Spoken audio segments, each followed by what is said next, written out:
Right, going to have a great time, and it's lovely to be here. Where are we? In Wigan. Lovely, gorgeous Wigan. Famous for... Well, that's enough about Wigan.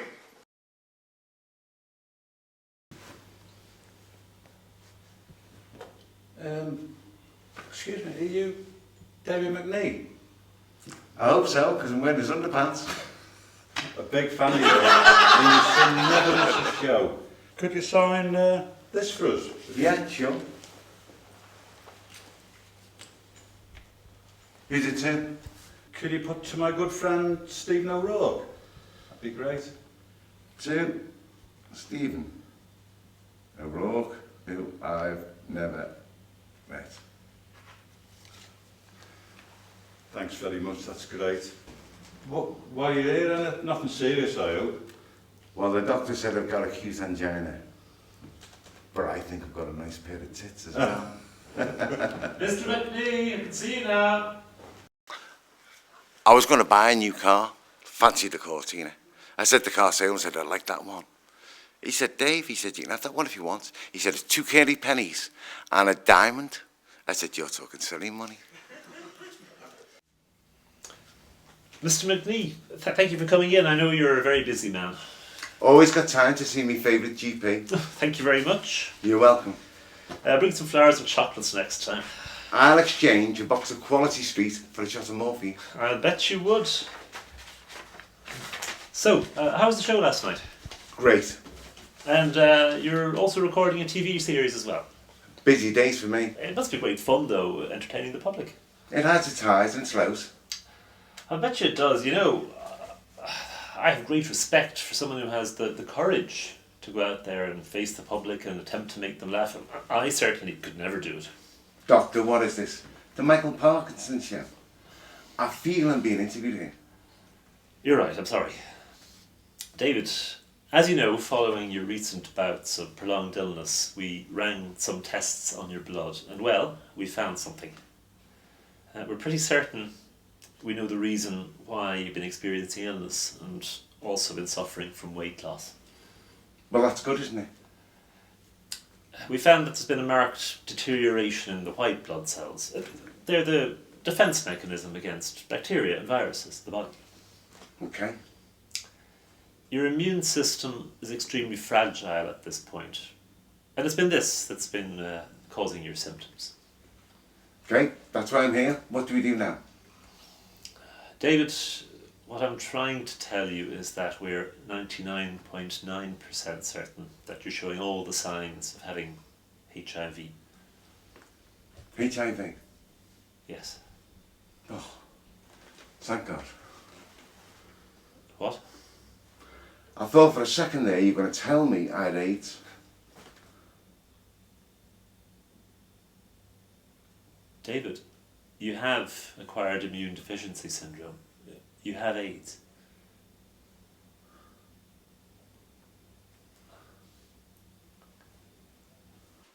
I've decided to take the pledge, ladies and gentlemen. What do you think? Suits me head.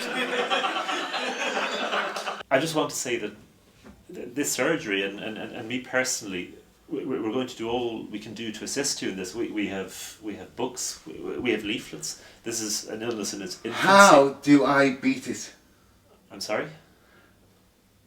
How do I get rid of it? Penicillin, antibiotics. As I was saying, this is an illness in its infancy. We don't know much about it, but we are learning new things every day. What do I do now? I'm afraid to say that at the moment, there is no known cure. You mean it's going to kill me, don't you? David, I'm sorry. Listen, Doc. I've got money.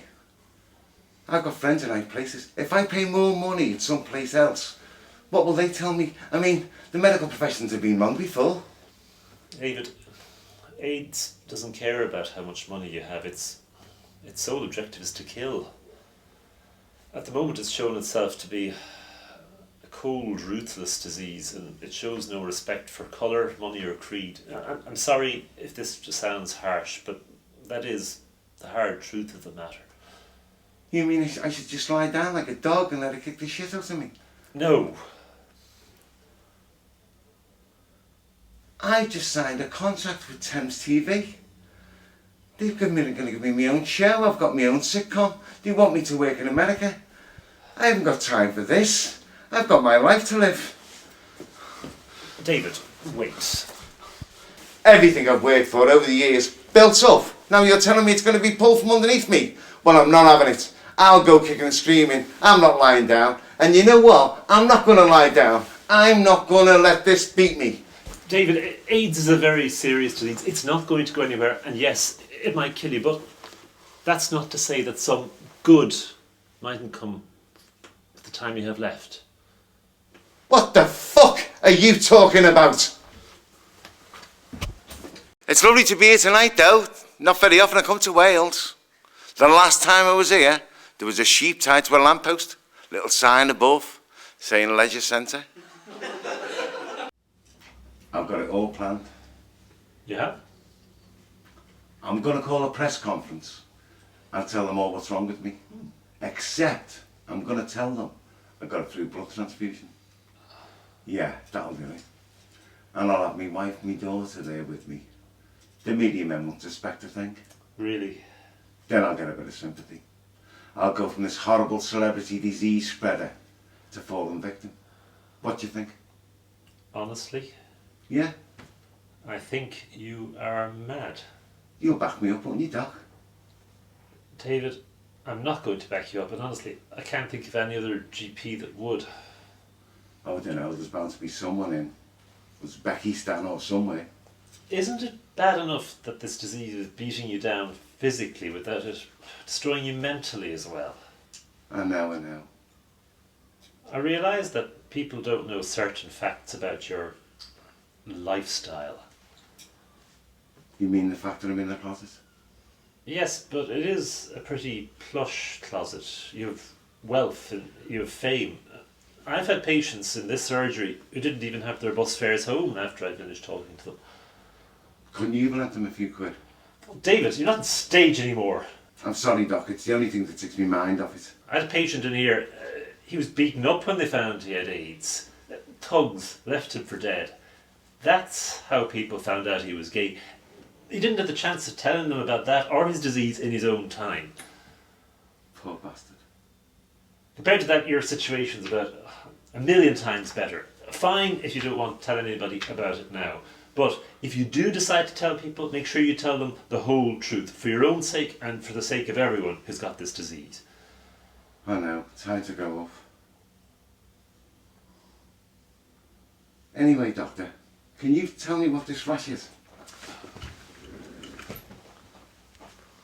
Let me see. That's Kaposi sarcoma. Are you sure it's not measles? I was doing a TV special the other day in a primary school. Kaposi sarcoma is a type of skin rash. It's common in HIV sufferers. I'll write your prescription for a cream to ease the irritation. How long will I have it for? Okay, for as long as I've got the disease. I'm scared, Doc. There, I've said it. I am scared. David, that's understandable. I've done the Palladium hundreds of times. I've toured up and down this country. Sold out in Blackpool.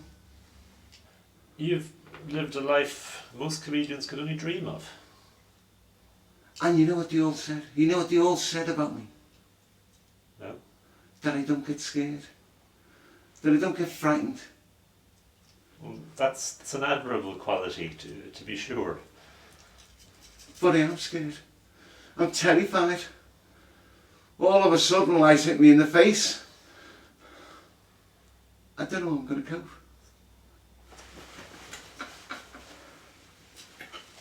David, are you okay? I'll survive. For now. Just as I'm riding the bloody crest of a wave. The Lord works in mysterious ways. I know, the bastard. I wish he'd work in ways we could all see.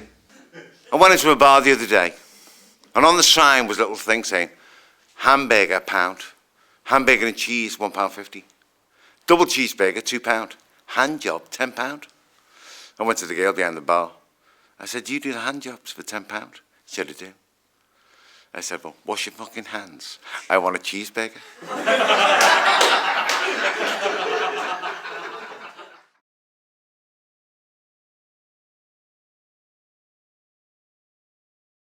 The antiviral medication you gave me, though, that seems to have made a hell of a difference. I feel 10 times better now than any time over the last 2 years. Unfortunately, David, no one can tell you exactly how much time you've got left. I'd just like to say, Doc. Yep. Call me Peter. Why, is that your name or something? Only joking. Peter it is now. I interrupted you, sorry. Over the last 2 years, since the diagnosis, it's been a real roller coaster for me, both physically and emotionally. But I think this is the time now to tell people about my illness. I think this could be the bravest thing I've ever done in my life. You're going to tell people you have AIDS? That's an incredibly brave thing to do. It was a case of reaching a decision, either throw myself off a cliff or let people know. But it could also be the most rewarding. I met a lot of interesting people on the way. People like me with similar illness. They're really the ones who give me the strength to do this. Without them, I couldn't do it. Well, you know, David, I see this as a reward for all the entertainment you've given people over the years, and you can be a source of strength in more ways than one. When they see David McNee, famous comedian, with the same disease as them, carrying on, living his life, I think you can really inspire people in more ways than one. Well, David McNee wants to ask one more favour of you. Mm-hmm. I'm going to organise a press conference, and I want you to be there with me. Me? I couldn't do it on my own, Doc. You're the one that's given me the strength, the hope, everything else through these past 2 years. You know, you're the one who's given a public face to this disease, a disease that people thought was, I don't know, nowhere near them. You're a friend to thousands of people, and when people see a friend in trouble, they're more inclined to care. I'd just like you to be there, if you would, and help me. That's okay, yeah. Me and the wife now are closer than ever, and I love the bones of my daughter. Mm-hmm. Is that your family? Yeah, that's Sarah. She's 5, and Andrew, he's a few years younger. Good looking kids. She's a big performer. She's also big into comedy, and you know what? She's a big fan of yours. God help her. Well,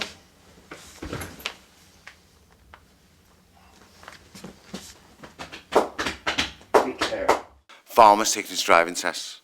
The instructor says, can you make a U-turn? He said, can you make a U-turn? I'd make its eyes water. I took her on a whale cruise. As soon as we got back, I said, what do you think of that, love? She said, let's go somewhere else next year.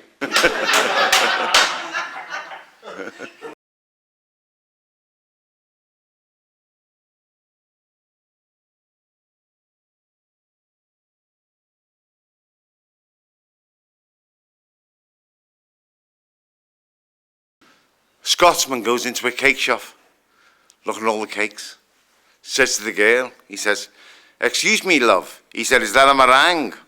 Sorry, start again. The Lord works in mysterious ways. I know, the bastard.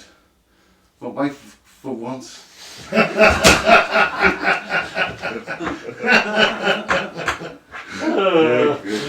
go on. Ah. The Lord works in mysterious ways.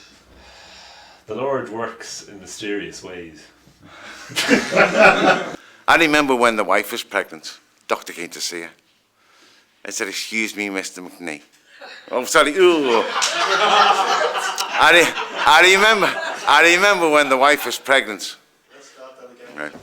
Where he's about to jump up and see his house. You're flying a bit low there, fella. It was Oh, It was distracting me. What was the line? Is it Mr. McPhee or Mr. McVeigh? Mr. McNee. And where did I get Mr. McVeigh from?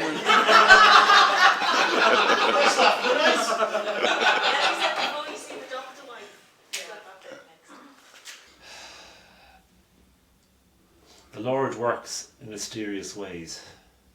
I know the bastard. But why for once can't he work? Anyway, Doc, I think it's time we better get off and let you get working. So, I'll say goodnight. Oh, goodbye. Yeah, I thought as a promise I'd buy her a new car. I went to see the car salesman. I said, I love that Cortina. He said, do you, Mr. McVeigh? Nee. Walk off! Dave. Yeah.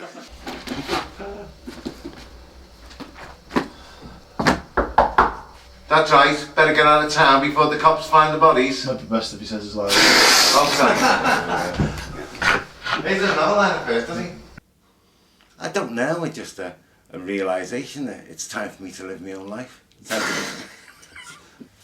Have you retired from show business now, David?